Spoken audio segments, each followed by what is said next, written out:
The year 1840 found all the Brontes living at home. Tabitha Aykroyd had been ill, and the sexton's 12-year-old daughter, Martha Brown, had been brought in to help. It meant more housework for Charlotte, Emily and Anne, but I'm much happier, Charlotte said, blackleading the stoves, making the beds and sweeping the floor at home, than I should be living like a lady anywhere else. She was looking forward to showing off her prowess to a visitor. Mr. Bronte's sight was rapidly worsening, and when the girls were busy, Aunt Branwell read the newspapers to him. The Queen, who appeared perfectly cool and not in the least alarmed, instantly drove to the Duchess of Kent's. I'm just going as far as the Black Bull to meet her, Father. Meet whom, madam? You can't have forgotten that Mary Taylor's coming to stay. Ah, your little radical friend, the pretty Republican. A very loving one. Rather outspoken, and with unsound notions, but in other ways most pleasing. When she was here before, Branwell was quite taken with her.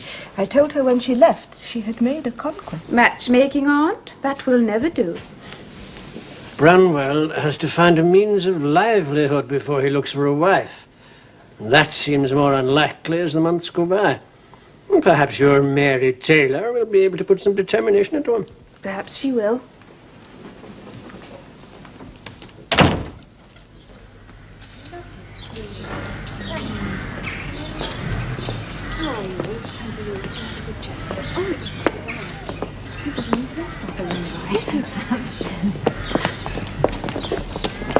When I was here 2 years ago, Branwell was just about to set up as a portrait painter in Bradford.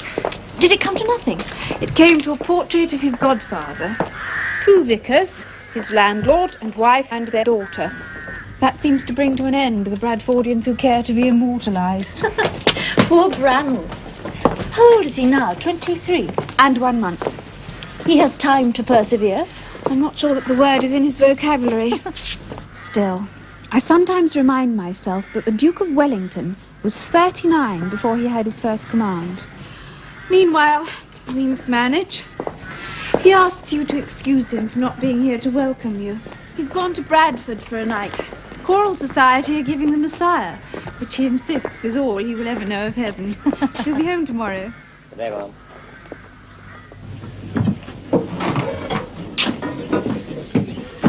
I'll tell you who I come back to Bradford to see as much as any of you. Myself. God damn it, I come to life here. You strike sparks out of me. Glad to be of use. We've missed you, my dear fellow, though I must say I've got more sculpture done without your beguiling thirst for sociability. Leyland, it's hideous to be alone. You haunt yourself. That may be, but I find a chisel and a lump of marble a good exorcist. Oh, very well. You have commissions to spur you on and at least 2 masterpieces behind you. Do you think you got them out of the air? You're too easily discouraged, Bronte. And if I may pontificate a little, you balk at the drudgery of getting your hand in. Nothing comes of drudgery but black depression. I wish we could acclimatize you to the Middle Earth instead of the extremes of paradise and hell. I saw your landlady in the street the other day. She says you haven't finished the pictures you were doing for her as payment of rent. What a lie! I said if I ever went back to lodge there, I'd varnish a couple for her. If I had any money, I'd pay you to do it, Thompson, and stop at chattering. Well, I'm only here as it is on charity from my father. Excuse me. Not mistaken, am I? Mr. Bronte, didn't we meet 3 or 4 years ago? Castle Tavern? Walden, my name. Remember? Yes, I do.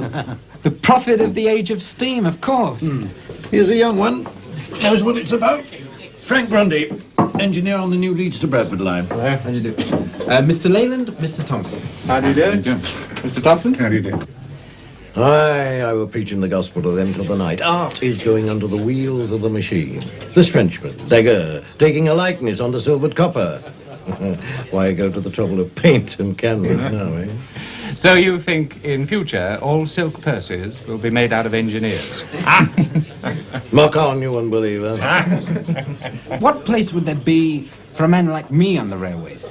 Well, to come in on the ground floor. Every time there's a new station to be opened, there's a clerkship to be had. Not a munificent salary, but then not so time-consuming that you couldn't write your masterpieces too. And then, of course, with limitless development ahead, also no bounds to the possibility of advancement. From one station to another, the length and breadth of the kingdom. But at least with some money to call my own.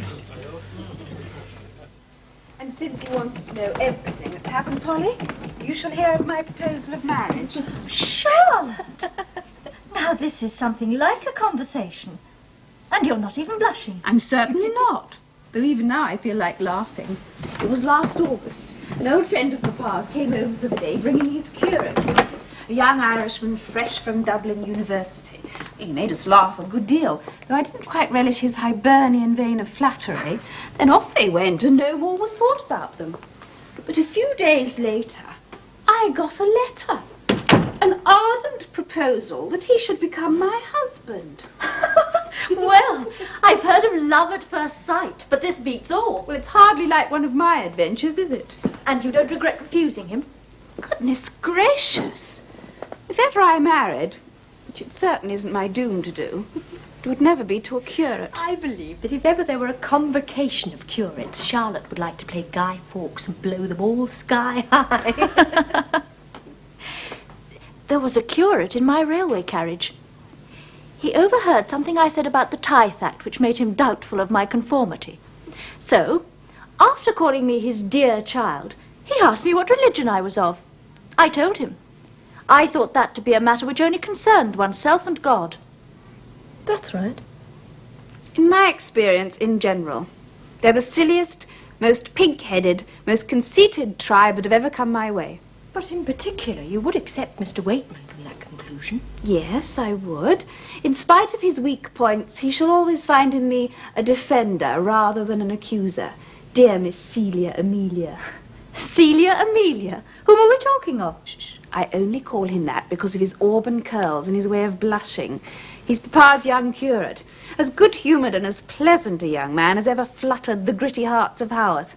He's perfectly conscious of his irresistibleness, and I'm not surprised. I'm quite impatient to meet this Mr. Waitman. Well, as long as we don't have to number you among his victims. Oh, Charlotte, it's unfair and unkind. Your impatience is rewarded. Here he is. I thought we should see him when he heard we had a young lady visitor. Don't listen to Charlotte. He is just as likely to have come to see Papa. Charlotte should also have told you that Papa says he has never been given such devoted help in the parish before. Oh, yes. No one's altogether immune. I'm sure Aunt Branwell thinks she's almost back in Penzance. Am I an intruder? Not culpably. Are you looking for Papa? Not immediately. I was going to ask if you'd like me to take your Sunday school class tomorrow, as I heard you had a visitor. And here she is. Polly, this is Mr. Waitman, Miss Mary Taylor. I'm glad you chose to come now, Miss Taylor. In 2 weeks I go to Ripon to take my final examinations, and you would have come and gone without my meeting you. But now I shall do all the better for having had the pleasure. The housekeeping bill for salt has perceptibly risen since Mr. Waitman came. We have to use so many extra grains to take with his compliments. And how would you explain the fact that 3 Valentine poems have arrived in this house where never a Valentine ventured before, and all mysteriously posted in Bradford? The coincidence is that I received one too before that day out. I carry it with me here next to my heart. Though in fact the words are engraved upon it. A Roland for an Oliver we think you've justly earned. You sent us each a Valentine, your gift is now returned. We cannot write or talk like you, we are plain folks every one. You played a clever jest on us, we thank you for your fun. The verse is very unjustly phrased, but the next improves. Well, you don't improve, reciting your own praises.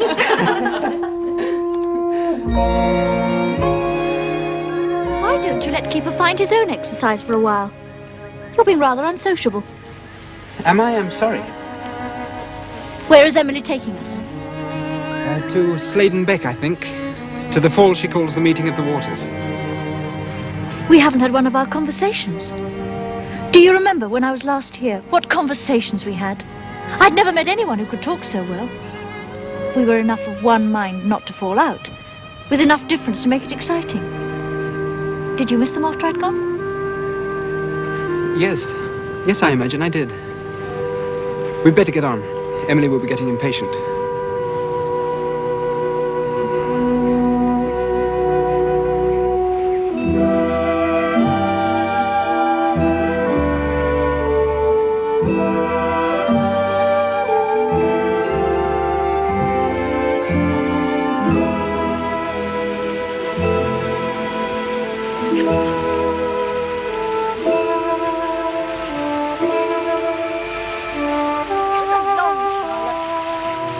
Niagara Falls.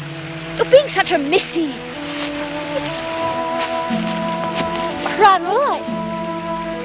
I need a protecting hand. Helpless women.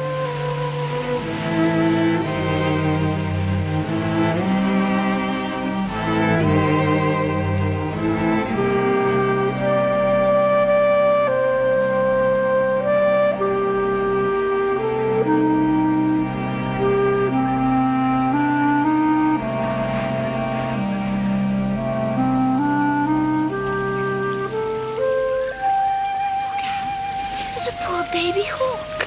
He's broken his wing. We can't leave him here.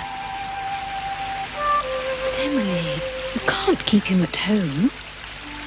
What do you think Aunt Branwell would say? Who cares? She wouldn't want a death on her conscience, and he'll die if we leave him here. Come on, my little gypsy orphan. We'll look after you.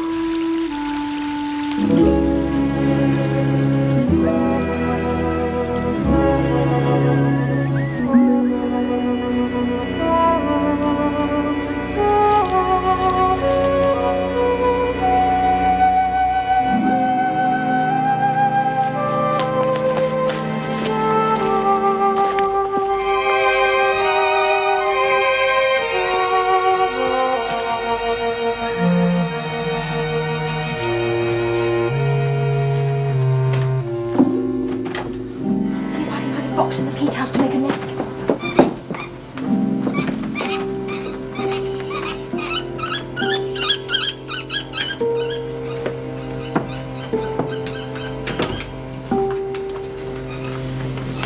Charlotte, do you know if I've said something to offend Branwell?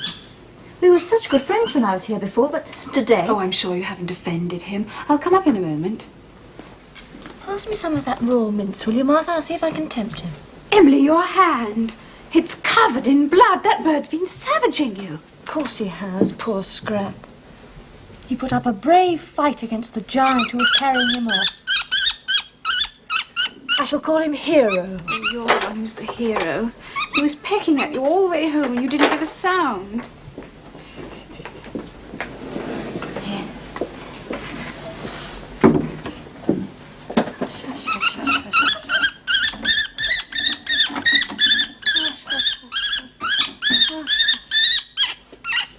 Best I could find.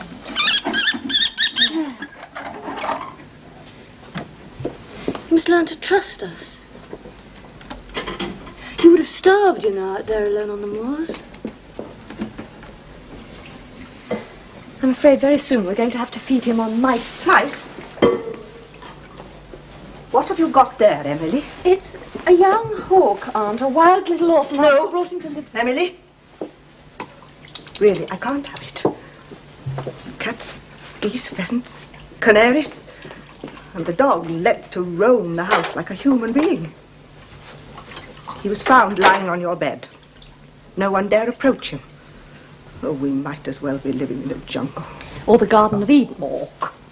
It's really... Look, child, what it's done to your hand. It's nothing, Aunt. It will soon heal if I rub in some spit. Emily. Emily, I don't like to hear you use that ugly word. Spit, Aunt? What's the alternative?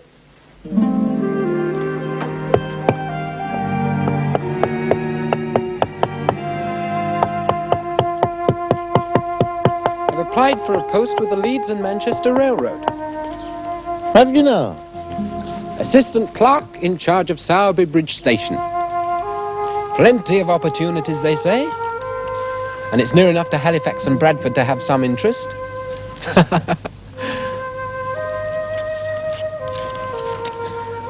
As no other way out of this fix that I can see. Wordsworth doesn't answer my letters. Neither does Blackwood's. If I take a drink or two to keep my pecker up, the family look at me as if I were a kind of ogre. Do you think I drink too much? In your capacity as Secretary of the Band of Hope, maybe you do.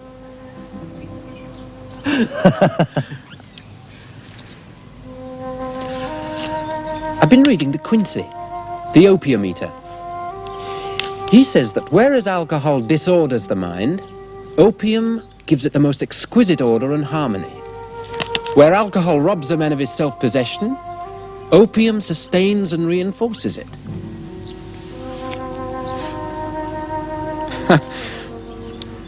Order and harmony.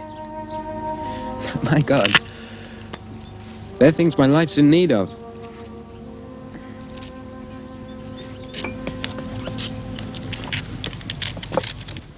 You have nothing to blame yourself for, Polly. I know how much Branwell likes you, only... Well, you're much more open and direct about your feelings than we are. And Branwell's so uncertain about his future. He may feel he has to protect himself from his own feelings as much as from yours. And a woman had better not be the first to reveal her warmth of liking. Oh, Polly, don't be sad. Well, I won't be. But fair exchange, no desponding from you either. Why don't you join my brother and me when we go to Brussels? Oh, impossible. Don't rouse my impatience with life, Polly. I must set about looking for another teaching post. Anne means to as well, though I wish I could dissuade her.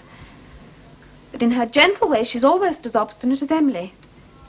Emily endured 6 months of hard labour at Miss Patchett's school, from 6 in the morning until near 11 at night, with only 1/2 hour of exercise in between. I believe she was punishing herself for getting ill at Roe Head. Charlotte, it makes me so angry. When will civilization be tolerable for women? I'm resolved never to be a governess, a teacher, a milliner, a bonnet maker, or a housemaid. And if you ask what's left, I'll tell you a secret. I'm planning to emigrate to New Zealand with my younger brother, to set up a little business or a shop. To New Zealand? But Polly... It's no stranger than the places you go to in your mind. I have no mind to speak of, so I have to go somewhere real. Oh, Charlotte, promise me never to let circumstances make a slave of you. Don't encourage the mutineer in me, Polly.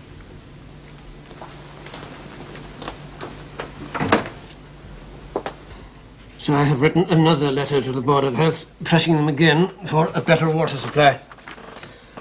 The Haworth spring runs at only 1 quart per minute.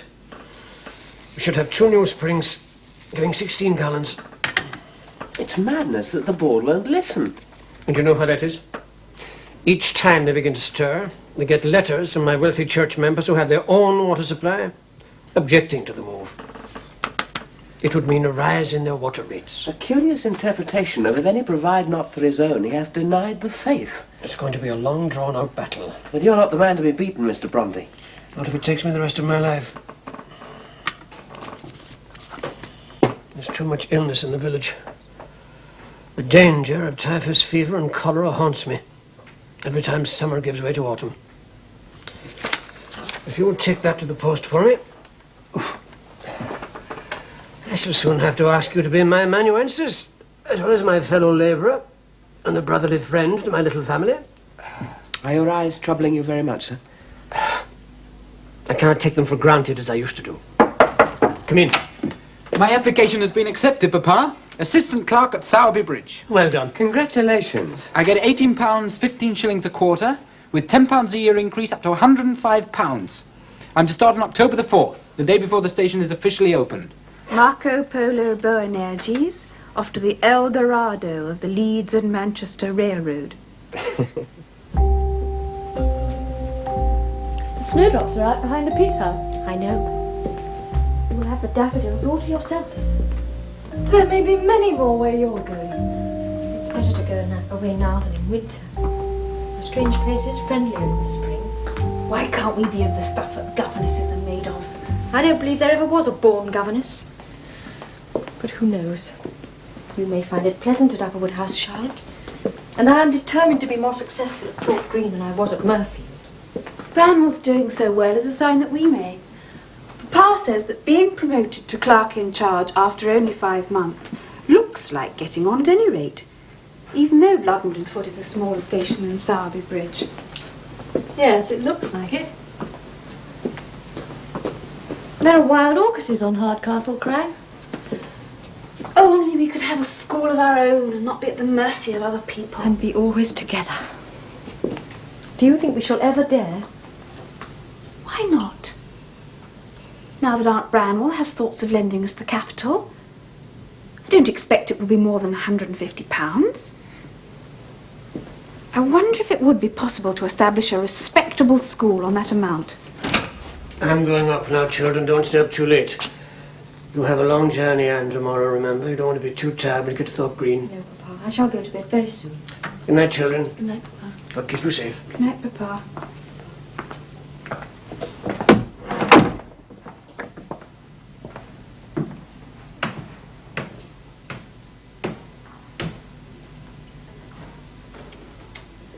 Wonder what I shall be feeling this time tomorrow. Or I, a week from now at Upperwood House.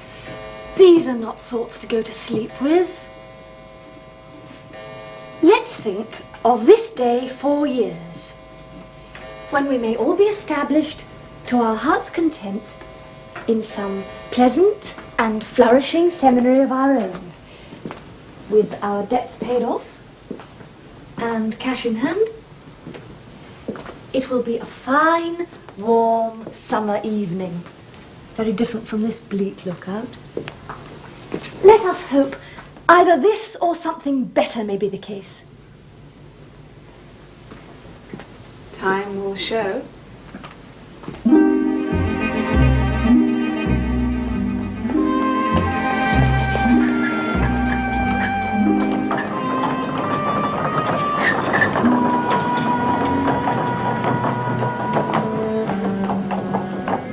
You're setting out so early. Thank goodness I'm in time to say goodbye. These were growing by Slade and Beck. Something to bear you company. Thank you. Along with my thoughts, which will be travelling with you too. Then they will pass mine on the road, for my thoughts all the time will be returning home. Goodbye, Mr. Wakeman.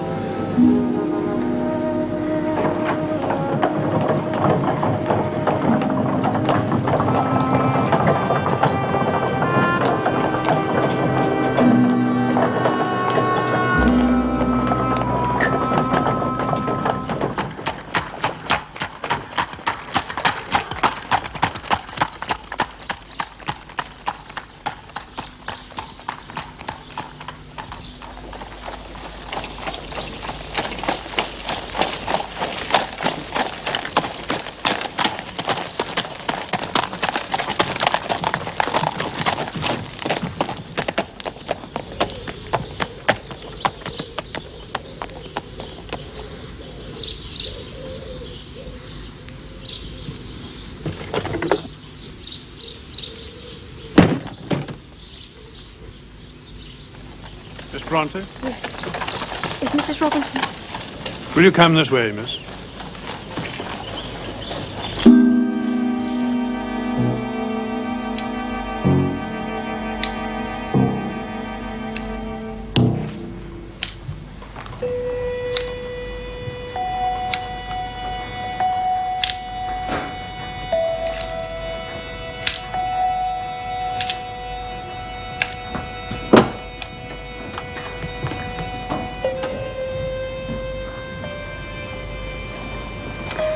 How are you, Miss Bronte? How do you do? I hope we shall get on. These are my sisters, Miss Elizabeth and Miss Mary. This is my brother Edmund. You're very small, Miss Bronte. Mary, you mustn't make personal remarks. But she must know she's very small. The last one we had was very thin. We called her the Lampers. Should I not perhaps first see Mrs. Robinson? Your mother will be waiting to Oh, I see don't suppose so. I don't know what Mamma is doing, and Papa, as usual, is rather poorly. I imagine when she wants you, she'll send for you. Oh, I expect you'd like to go to your room. Elizabeth, show Miss Bronte her room.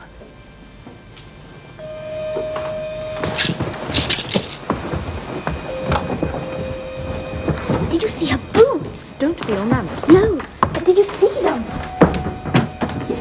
Clump, clump, clump, clump, clump, clump, clump, clump.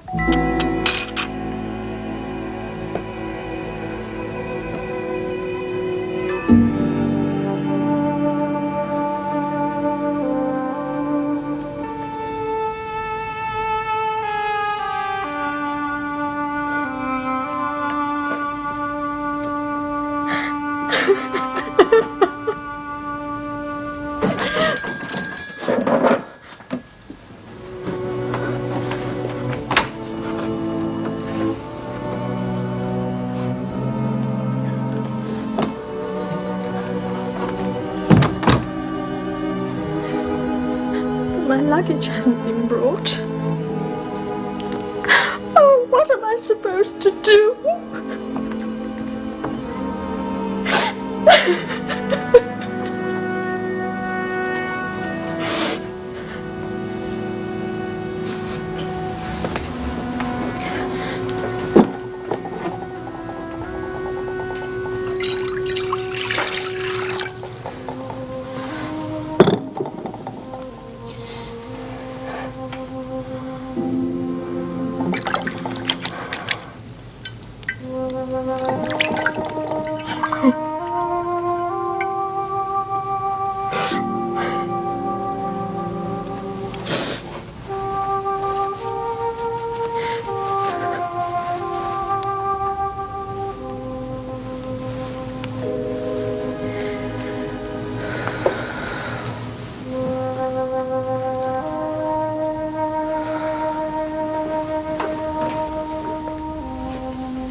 The mistress wants to know why you don't take any notice of the bell, miss. But where am I to go? Why, to the drawing room, miss. Where else?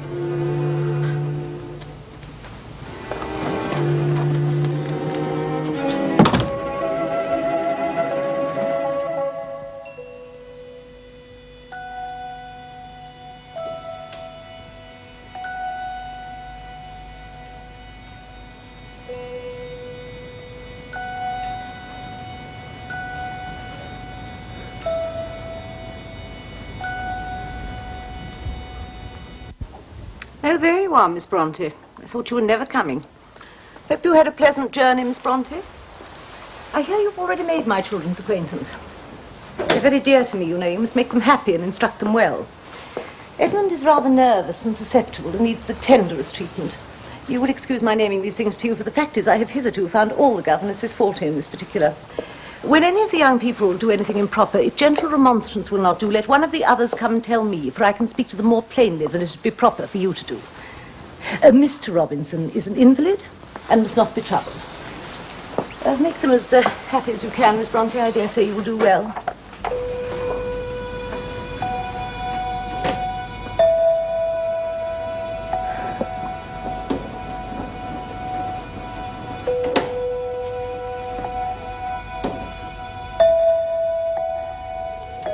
All through the spring and into the summer, Charlotte and Anne endured their exiles as best they could. And on Emily's birthday, Emily and Anne took their desk boxes and each wrote a document to be opened and read on the same date in 3 years' time. July the 30th, 1841. A paper to be opened when Anne is 25 years old, or my next birthday after, if all be well. It is Friday evening, near 9 o'clock, wild rainy weather. I am seated in the dining room after having just concluded tidying our desk boxes. Pa is in the parlour, Aunt upstairs in her room. She has been reading Blackwood's magazine to Papa. Victoria and Adelaide are ensconced in the peat house, Keeper's in the kitchen, Hero in his cage. We are all stout and hearty, as I hope is the case with Charlotte, Branwell and Anne. I have a good deal of writing on hand, but I am sorry to say that, as usual, I make small progress with any of it. However, I've just made a new regularity paper, and I will to do great things. And now I close, sending from far an exhortation of courage. courage to exiled and harassed Anne, wishing she was here. This is Emily's birthday. She has now completed her 23rd year. Charlotte is a governess in the family of Mr. White.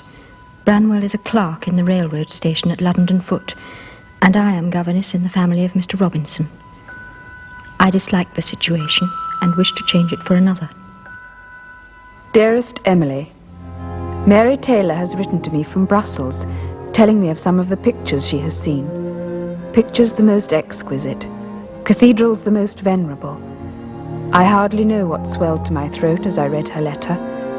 Such a vehement impatience, such a strong wish for wings, wings such as wealth can furnish, such an urgent thirst to see, to know, to learn.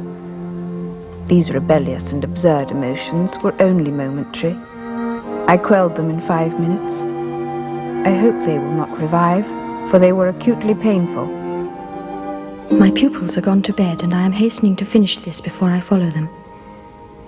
We are thinking of setting up a school of our own, but nothing definite is settled about it yet, and we do not know whether we shall be able to or not.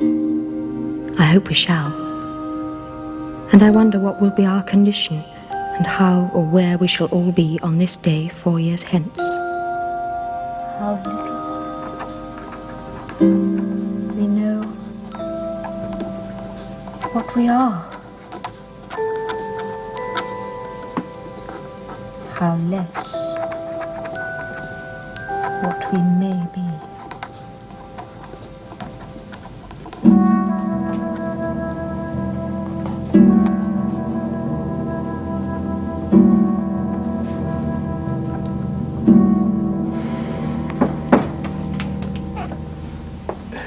Harry Craven come off the 112, Mr. Bronte. He said not to trouble, but have you written a letter to Jim Darwin for him about the £3 he paid in court? Yes, I have, and it's gone off. Oh, dear God. I've got to get some air into my lungs.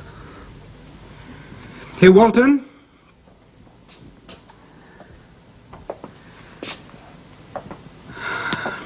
You're good at adding up.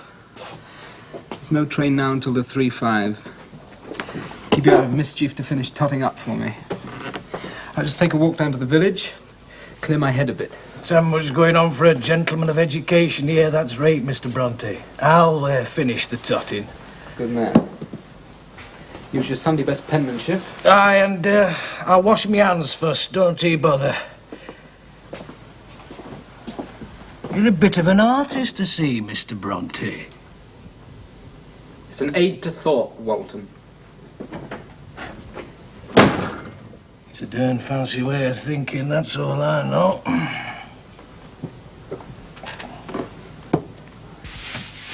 You have a friend of mine in charge of the station here.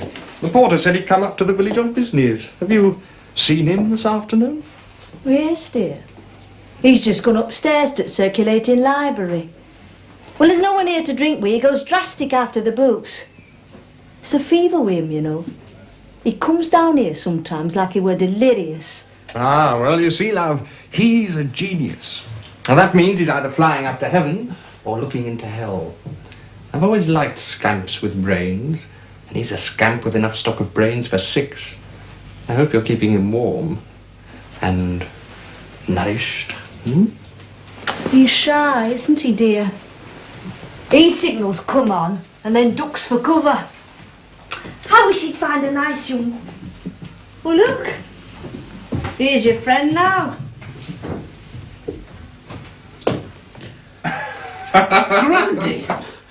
What are you doing here? Well, I thought I'd look you up. I was just on my way. No, what are you drinking? A squib of rum, as you call it, eh? That's it, love. Well, what have you got there? Percy's Anecdotes and the Relics. Ah, the good old relics, eh? He lifted up the coverlid. He lifted up the sheet. How now? How now, thou little Musgrave? Dost find my gay lady sweet, eh? Come, let's make ourselves comfortable. Arise, arise, thou little Musgrave, and put thy clothes now on. It shall never be said in my country that I killed a naked man. Well, Bronte, tell me the worst. How are you surviving? I'm just on my way back to Halifax. You old knave of trumps, it's good to see you. Oh, God, I need to take my mind off myself. No feast of soul here, I'll be bound. Well, there was a party of gentlemen here 4 days ago. They thought I was a doctor and put me in the chair. I gave them some stiff toast till they were all at each other's throats. I recommended bleeding, purging and blistering. But by then they were past any medical care. So I flung my tumbler on the floor too, and there was a regular rumpus. We were tamed at last, and I found myself in bed next morning with a bottle of porter, a glass and a corkscrew beside me. Well, that's an amorous choice of bedmates, I must say. Granny, I won't have any more of it. I'm in torment. Now, look here, old fellow. If you were to ask me for a diagnosis, well, I think I'd tell you you're suffering from an enlarged conscience. And cooped up here, well, you scrape on your nerves like a beggar on a fiddle. Do you ever get across to Haworth to see your family? Yes, but I feel a Pharisee there. Well, that's where my reality is, the best memories. And yet when I go back, I'm a stranger to myself. My home is not my home.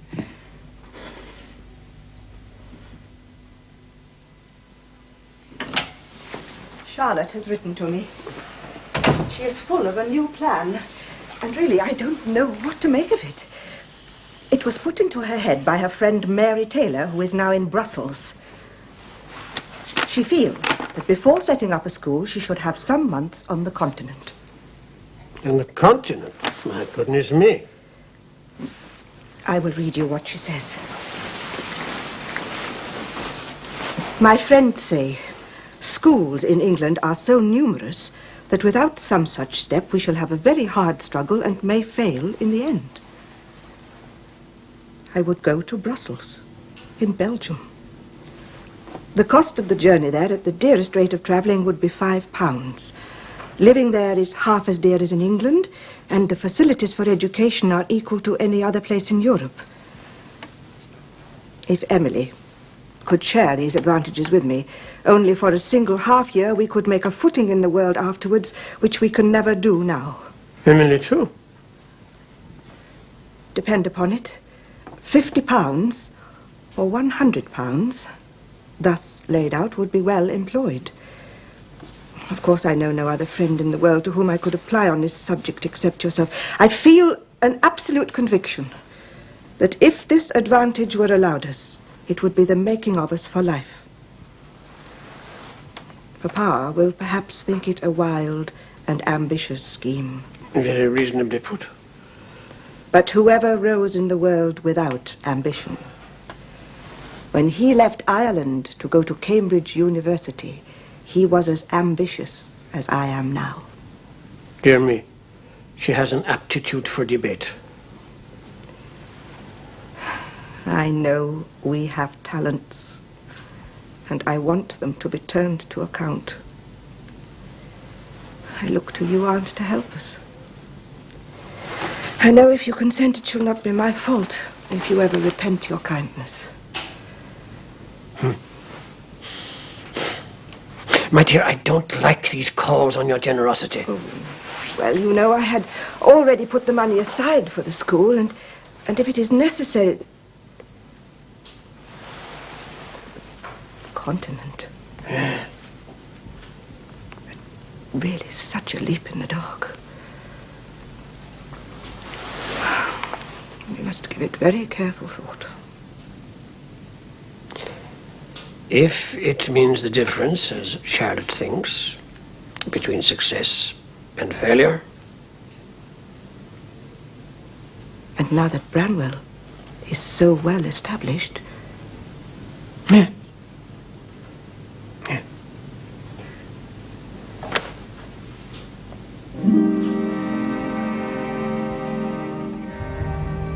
I sat amid the bustle of a town-like room 'neath skies with smoke-stained vapors, hid by windows, made to show their gloom. The desk that held my ledger book, beneath the thundering rattle, shook, of engine passing by. The bustle of the approaching train was all I hoped to rouse the brain of stealthy apathy.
Notice his young reverence in church this morning, sighing and looking out of the corner of his eye at Anne to win her attention. He would be the better for a comfortable wife to settle him. Perhaps Ellen Nussey. She would settle him, I believe. Nobody else could. Don't mock him in front of Anne. Why not? Because it might distress her. Aunt says good night. She's gone to bed.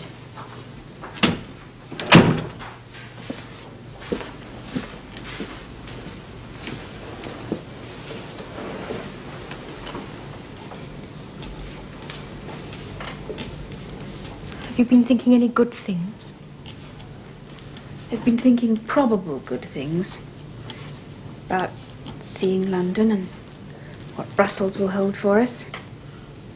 What is certainly good, now that Papa's agreed to travel with us, is that he at least will have attained his heart's desire when he stands on the battlefield at Waterloo. Once that seemed as far off to him as ours now seems to us. And you see how simply it's come about. I'm on my way to bed now, girls. Don't stay up too late. Not too late, Papa. We must start the journey well rested. Good night. Good night. Good night, Papa.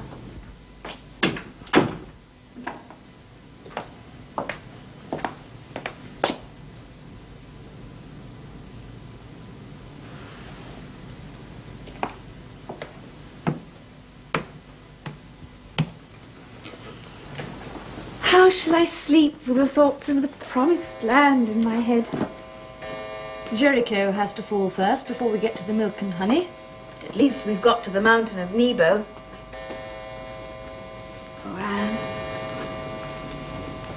I wish you were coming with us. Or at least that you were happier at Thorpe Green. I am a little happier. Anyway, I seem to suit them. Mrs. Robinson almost forgot to condescend when I hinted that I wanted to leave. It's nice to be wanted. Oh, yes. If anybody likes me, I can't help liking them. And then I think I am going to start a journey of my own. What do you mean, Anne? I'm going to try to write a book. Not a gondel book, a real novel. It's to be called Passages in the Life of an Individual. Anne! You're stealing a march on us. And you see, I should never get on with it if I were coming with you to your pensionnat de demoiselles.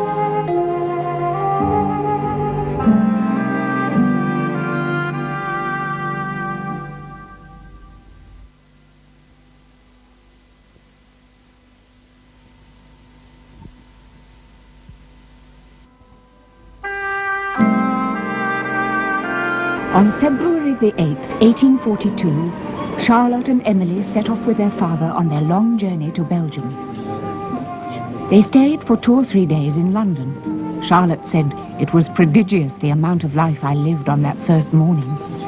And then crossed to Ostend on the steam packet.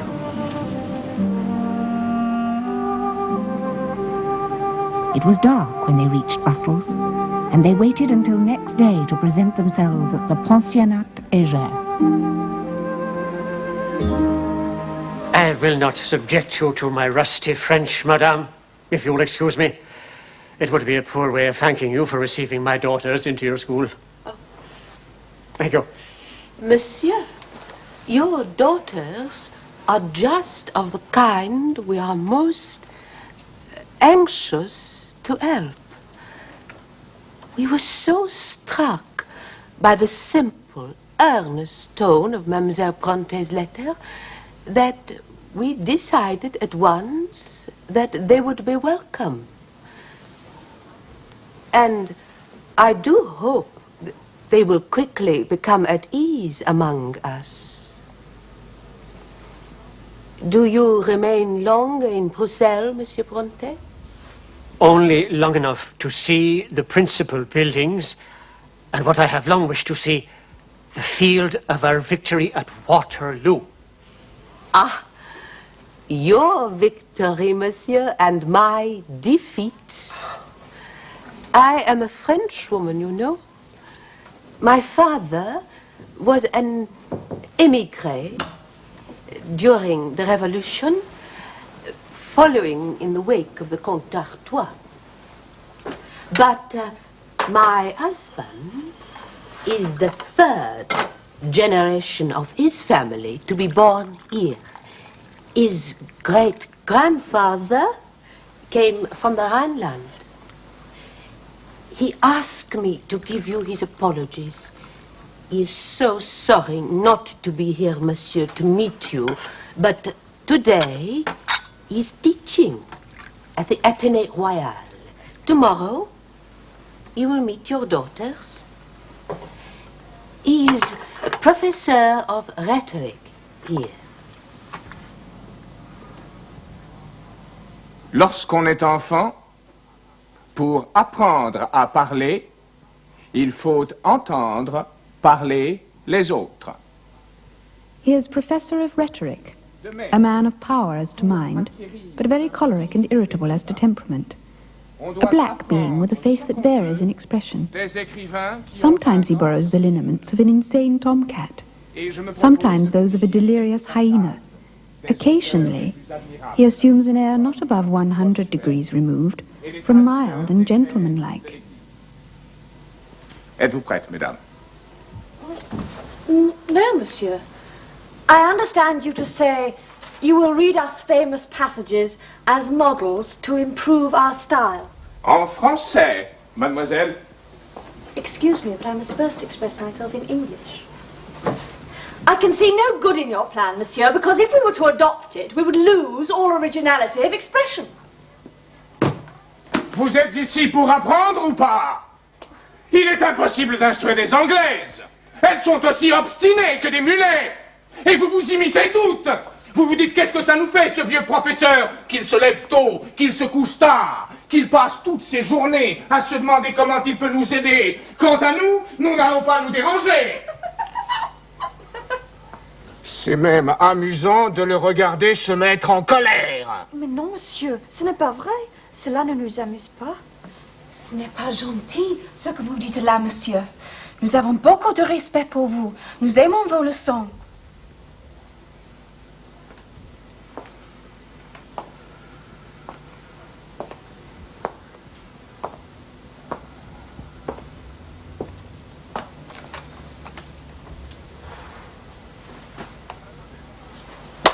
Mademoiselle, the way to find our true selves is sometimes through a knowledge of others, unlike ourselves.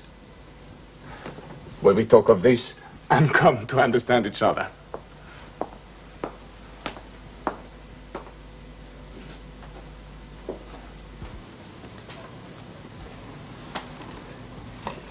The Mr. Bronte, the total sum of the year's takings since your appointment here has been put into the bank. Yes, indeed. I've taken it myself each Monday morning. Don't you find everything in order? No, Mr. Bronte. There is a deficiency of £11, 1 shilling and 7 pence. Can you account for that? A deficiency?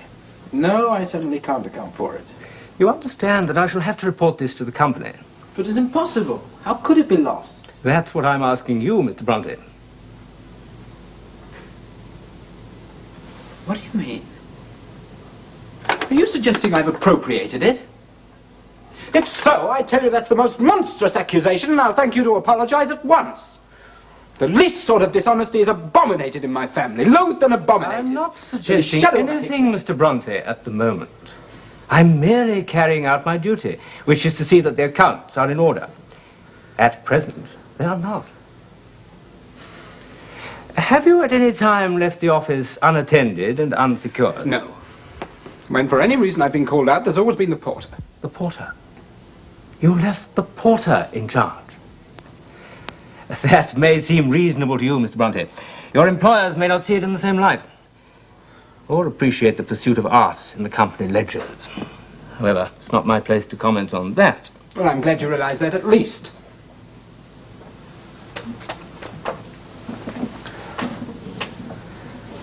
What's going to happen? That, of course, will be decided by the directors of the Manchester and Leeds Railway. I can only report what I find, which is, if you'll excuse me, irregular.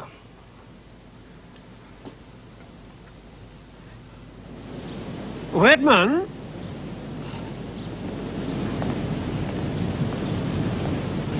I would be glad of a word with you. You may have guessed what is concerning me. Branwell, sir. Has he spoken to you about his discharge from the railroad?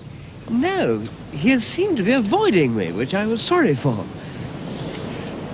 He was accused, you know, of constant carelessness, and not suspected of the theft itself. That would be out of the question. The resulting mental depression has been so extreme these last weeks since he came home that I have almost feared for his sanity. Nothing that his aunt or I can say. He's very fond of his aunt, you know. Seems to be of any help to him. His only alleviation, you must have noticed, is in stimulants, a temporary anesthesia which tortures him still further. My dear Waitman, you are like another son to me, and a brother to my children.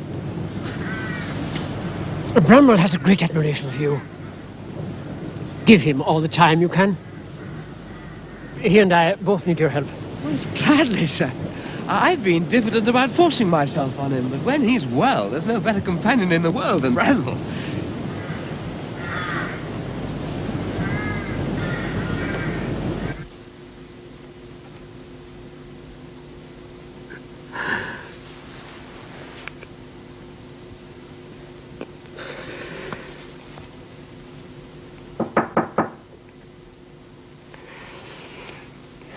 Yes, what is it? May I come in?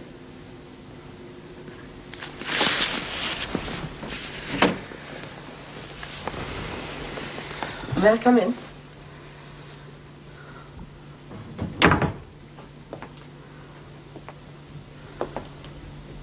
Am I interrupting your thoughts? Waitman. I wish you could interrupt them. They're destroying me.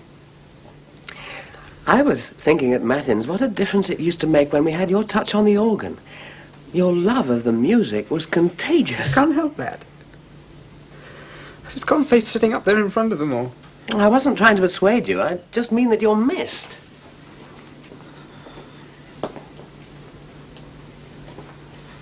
You can never imagine, Waitman, what awful places there are in the mind. Every substantial house has its cellars. Waitman, I'd rather cut off my hand than live my time at London Foot again.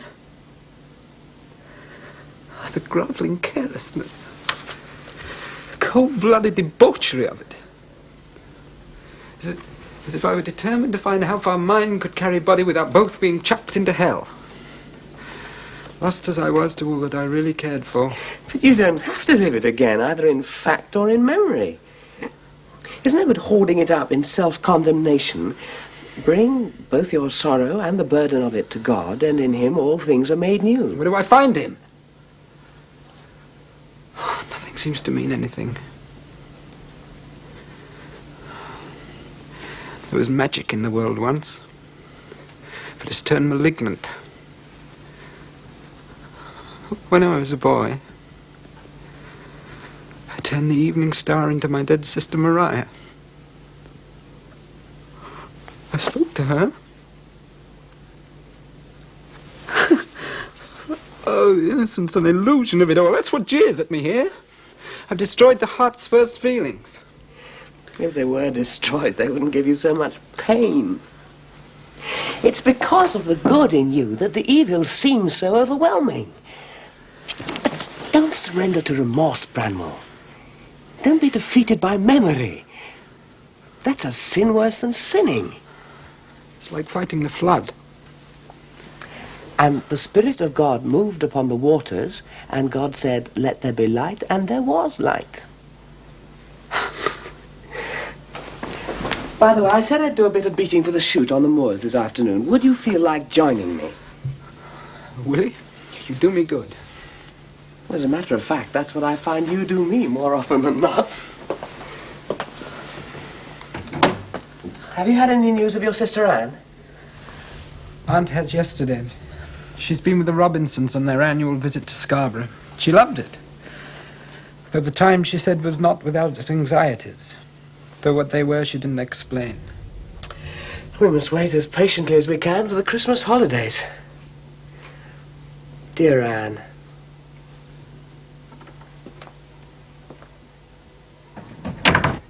When you have come to your senses, you'll be sorry for the pain you're causing me. You'll live to thank me. One day when you're a mother yourself, you'll understand. You shan't open my daughter's letters, that's certain. I won't be so vile. How dare you open my letters? How dare you? I shall run away. I won't be treated like a child. But you are a child. You're not 17 yet, and you're behaving like a child of 12. Miss Bronte, I am horrified and shocked that you should have let this thing go on without telling me. I depended on you It's utterly. nothing to do with her. She knows nothing about it. And neither would you if you hadn't been criminal. How could you not suspect what was going on? Oh, this terrible thing. So much deceit. I'm heartbroken. Mrs. Robinson, you must explain to me. How could you not suspect? Even the other children. It was something Mary said that alerted me. And this morning I found these letters. Love letters from that young actor at the Scarborough Theatre, Henry Roxby. An actor, Miss Bronte, will you imagine? You must help me, Miss Bronte. Lydia believes herself to be a young woman now, Mrs. Robinson, and altogether beyond listening to anything a governess may have to say. And you have always made it very clear that any discipline must come from you. I know. You think I've loved them unwisely. Lydia's ingratitude is all the more hurtful. I have told her her allowance will be stopped if she communicates with that young man again. I rely on you, Miss Bronte, to see there is no subterfuge. I will try to make her think more calmly and reasonably. But I am not willing to be a spy. That's not it at all. We have to think of her happiness. She has to be guarded against herself. Oh, really, this is too much. I shall never have another moment's peace while the children are growing up. Mr. Robinson can be told nothing. It would kill him. I shall have to bear the whole dreadful anxiety alone. And Edmund will soon be of an age that needs a man's guidance. Yes, I think that would be very sensible. It's a risk to find someone suitable. One has to know the background, family. Your brother's had experience as a tutor, has he not? Branwell, well, yes, Mrs. Robinson. Do you think he would be willing to consider the post after the Christmas holidays? I can ask him, of course. It might be an answer. It's such a weight off my mind. Is all well at home? No, Mrs. Robinson, all is not well. There is an outbreak of cholera in the village. She behaved as though she were beside herself. No thought for anyone. So wounding after all my care for her.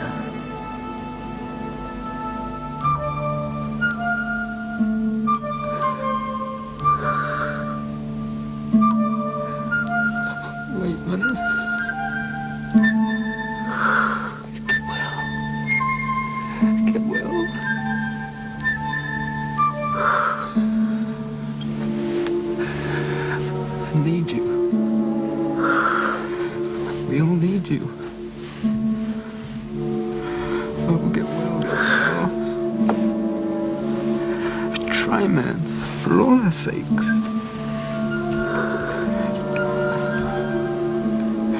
You're the best friend I ever had.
Emily, we must go back to England. Oh, yes. What is it, Charlotte? Is it Anne? I believe Willie Waitman's death will have been harder for her than for any of us. No, it's not Anne. It's Aunt Branwell. She's gravely ill. You'll see what Papa says. We must hurry home. Branwell's been devoted and helpful, I'm glad to say. He scarcely leaves her.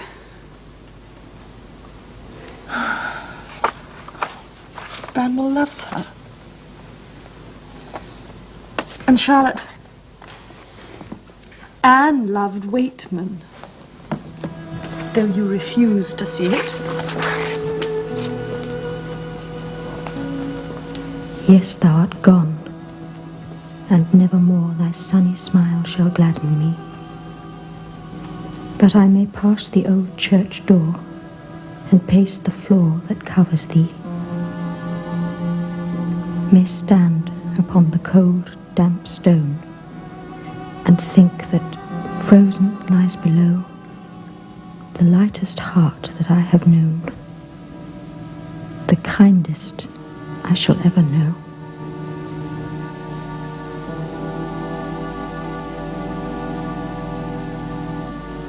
My dears, this is a sad, anxious ending of the year for you. I can only hope that by the time you get home... Madame, another letter came this morning. We are too late to see my aunt alive. My poor children. My heart goes out to you. You know how genuinely we value you. Thank you. Oh, thank you. Shall we not see Monsieur? It's impossible to go without saying goodbye. Yes, of course, my dear. He's just finishing a letter to your father. Ah, here he is now. You're waiting to leave. I am sorry. Sorry to delay you, and sorry to let you go. But you will be back for the new year, will you not? Well, I have put it to your father that you will have a salary for teaching English and music and continue your own studies free of charge. We very much wish it. You have been such inquiring and diligent pupils. We feel for you, I tell him, almost though you were our own daughters. Our aunt is dead, monsieur. It will not be possible for me to return. I hope my father will want me to act as housekeeper for him in her place. But I must come back, monsieur. I must come back. It's important to me. It means so much to me that you and Madame Hégère should want me here. More than I can say. Then it is less than goodbye, Mademoiselle Charlotte.